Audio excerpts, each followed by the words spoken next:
Innal hamdalillahi nahmaduhu wa nasta'inuhu wa nastaghfiruhu wa na'udzu billahi min syururi anfusina wa min sayyi'atina a'malina. Man yahdihillahu wa la mudhiyalah wa man yudlil wa la hadiyalah. Asyhadu an la ilaha illallah wa asyhadu anna Muhammadan abduhu wa rasuluh. Allahumma shalli wa sallim wa barik ala sayyidina Muhammad wa ala ali sayyidina Muhammad dan nabiyya ba'da. Assalamualaikum warahmatullahi taala wabarakatuh. Yang dimuliakan saudaraku semuanya, selamat bertemu dan berjumpa. Mari kita banyak bersyukur kepada Allah Subhanahu wa taala yang telah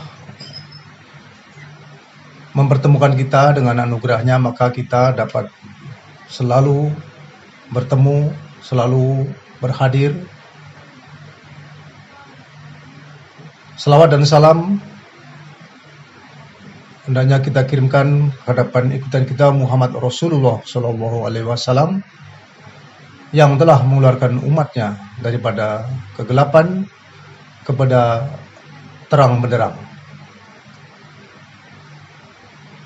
Pada kesempatan ini, sesuai dengan permintaan dari netizen kita, saya akan berusaha sedapat mungkin menjawab pertanyaan-pertanyaan yang dilontarkan oleh subscriber kita ini. Mudah-mudahan nanti jika terjawab apa yang dipertanyakan, itu semua karena Allah. Dan jika tidak memuaskan, mari kita bersama-sama membahasnya.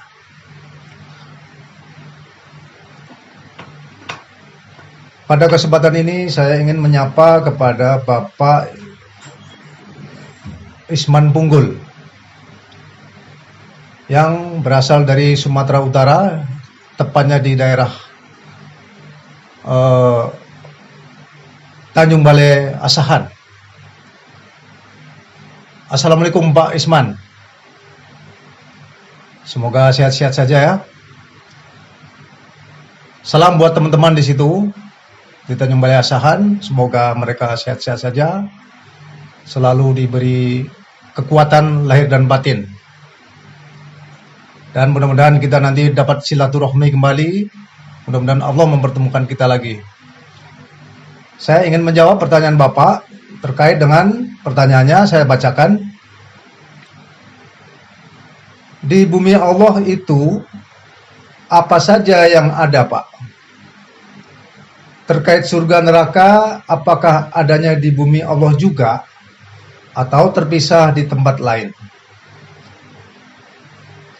Pertanyaan ini menarik karena pertanyaan ini harus dijawab dengan sebuah pemahaman. Yang ditanya ini adalah apakah surga neraka itu ada di bumi Allah? Kemudian apa saja yang ada di bumi Allah? Tentu kita harus bisa mengambil sebuah iktibar. Iktibar yang pertama adalah ketika dalam perjalanannya menuju ke alam malakut. Dan kita wajib yakin sebagai umat Islam bahwasanya bumi Allah itu, yang dikatakan bumi Allah itu ada dua.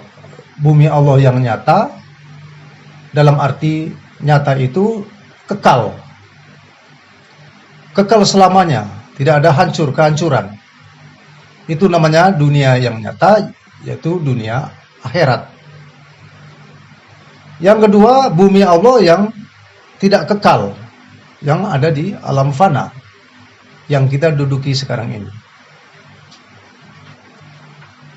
Hendaklah kita juga mesti meyakini bahwa jarak antara bumi yang fana ini dengan bumi yang Allah amat dekat. Bagaimana kedekatannya? Tentu tidak bisa kita menggunakan dengan ukuran apapun, karena ini adalah sebuah peristiwa di mana kedekatannya itu adalah bagaimana kita mentafsirkan seperti Surat Al-Baqarah ayat 186 juga mengatakan, sesungguhnya barang siapa yang bertanya tentang hal aku, maka sesungguhnya aku dekat. Fa idza salaka ibadi fa inni qarib. Aku dekat. Berarti Allah sendiri mengatakan kedekatannya itu lebih dekat dari urat nadi kita yang dua ini. Artinya bumi Allah, apalagi sesungguhnya bumi Allah itu dekat juga. Kalau bertanya tentang jarak, karena jarak itu sesuai dengan ingatan kita. Jika jauh jarak itu, maka jauhlah dia. Tapi Allah sudah menegaskan tadi bahwasanya kedekatannya itu, tempat Allah itu sendiri lebih dekat daripada urat nadimu. Artinya kekuasaan Allah terhadap tubuh seseorang itu atau pikiran seseorang itu amat dekat. Bagaimana sekarang bisa mengatakan jauh? Kita sendiri yang mengatakan itu jauh. Padahal Allah sudah mengatakan, jika bertanya tentang hal aku, maka sesungguhnya aku dekat. Nah, kalau kita mengkali-kalikan dengan ilmu pengetahuan, tentu tidak dapat tercapai. Karena umur perjalanan cahaya itu, kalau dibanding antara cahaya di dunia, kecepatannya itu satu hari ini 50.000 tahun baru sampai di tempat itu. Jadi kalau dikatakan dekat, tentu relatif. Inilah sebuah keimanan yang mesti kita menggunakan akal fikir. Jadi manusia ini ada akal, hayal, fikir, budi, yaitu yang ada semua di dalam hati. Ilmu, akal, hayal, fikir, budi, itulah yang menentukan semua perbuatan kita. Nah, 5 ini, hayal, akal, budi ini tidak bisa berfungsi jika ruh tidak ada. Nah, jadi pertanyaan pertama, bumi Allah itu apa saja isinya? Tentulah dikatakannya isinya itu hanya tempat ruh atau mukmin. Tempat mukmin itu tempat di mana mukmin itu yang belum turun menjadi petugas khalifatu fil ardi. Berarti masih banyak dong. Ya, seberapa banyak Allah menciptakan mukmin, sebegitu juga isi daripada bumi Allah itu. Terus kaitannya terkait dengan surga neraka, apakah ada di bumi Allah juga? Tentu berbeda. Karena jarak antara bumi Allah dengan surga neraka juga demikian halnya antara jarak sesuai dengan teori cahaya, tentu tidak jauh. Artinya surga itu yang jelas letaknya tidak sama dengan neraka. Kalau boleh saya ceritakan, minta ampun kepada Allah dan Rasulnya, ketika pada malam nuzulul Quran telah terjadi suatu peristiwa pemberitahuan bahwasanya telah dibawa hamba ini di tempat itu, karena ketika akan melaksanakan sholat malam saya pribadi bertanya kepada Rob, sesungguhnya aku ingin tahu surga itu seperti apa. Jadi surga itu juga digambarkan di situ, karena jarak bumi Allah dengan surga itu hanya beberapa detik. Tentu kalkulasinya kalau diikuti dengan pengetahuan bahwasanya hitungan cahaya tentu kali 10 pangkat kuadrat berapa begitu. Jadi banyak sekali. Nah, kita bagi saja dan dikalikan selama sekian detik. Dalam perjalanannya hanya sekejap, sampailah di surga itu. Dan mungkin jika boleh saya ceritakan, surga itu bagaimana? Tentu banyak riwayat mengatakan surga itu seisinya ini tidak layak diceritakan di dunia. Kenapa? Karena sungguh bahwasanya 1% hanya di dunia, yang 99% adalah kenikmatan di surga. Apakah kita bisa menceritakan? Tentu tidak. hanya sebagai referensi yang terjadi pada diri saya pada malam itu, malam nuzulul Quran, maka beliau menggambarkan sedangkan kita baru dipegang kepalanya saja ketika itu oleh bidadari, tentu begitu tidak bisa dihayalkan rasa. Kalau kita makan sate masih bisa kita rasakan sate ini begini, bumbunya begini. Namun ketika kita merasakan di dalam surga itu, Allah menunjukkan bahwasanya rasa yang dirasakan itu 99% kali di dunia. Jadi tidak bisa dibayangkan, karena itu di luar daripada hayal, akal, fikir, dan budi tadi.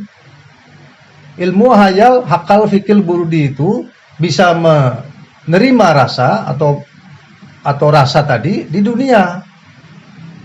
Kalau sudah masuk ke alam malakut, tentu sudah berubah lagi. Hayal, akal, fikir tidak bermain lagi di situ. Tetapi dengan rasa yang datang daripada Allah, yaitu summa sawahum wa nakafi miruhi, mukmin atau iman tadi yang bisa merasakan. Kemudian terkait dengan neraka juga demikian. Di neraka juga dalam peristiwa yang saya alami itu, dalam sekejap mata juga sampailah di neraka. Namun Allah, karena kita ini sebatas manusia, hanya sebatas ingin mengerti atau mengetahuinya, kekuasaan Allah, maka Allah hanya memberi penggambaran bahwasanya di dalam situ, di dalam neraka ini sungguh sangat menistakan diri. Mungkin kita bayangkan di tempat yang kumuh, yang aroma yang tidak sedap.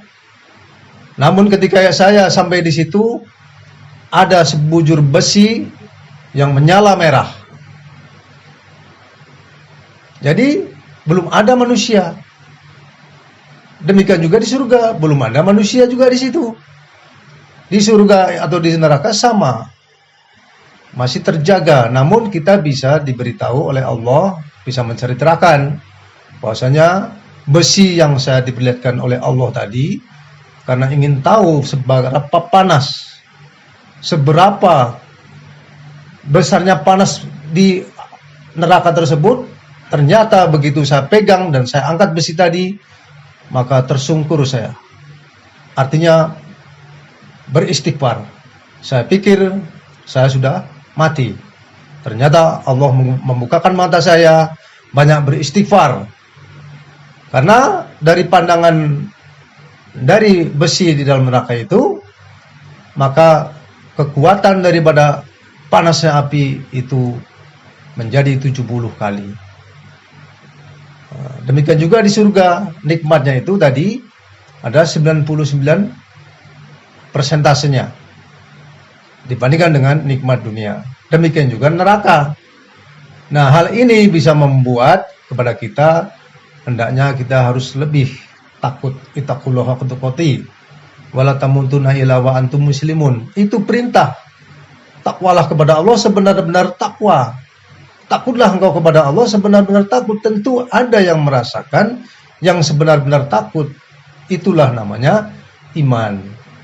Iman itulah yang bisa merasakan semuanya. Bahasanya iman itu yang di dalam tubuh kita. Makanya iman itu atau mukmin kendaraannya tangkas. Kemudian terpisah di bumi Allah, tentulah yang jelas terpisah. Itu saja yang dapat saya sampaikan pada kesempatan ini. Lebih dan kurangnya mohon dimaafkan. Wabillahi taufik wal hidayah. Assalamualaikum warahmatullahi wabarakatuh.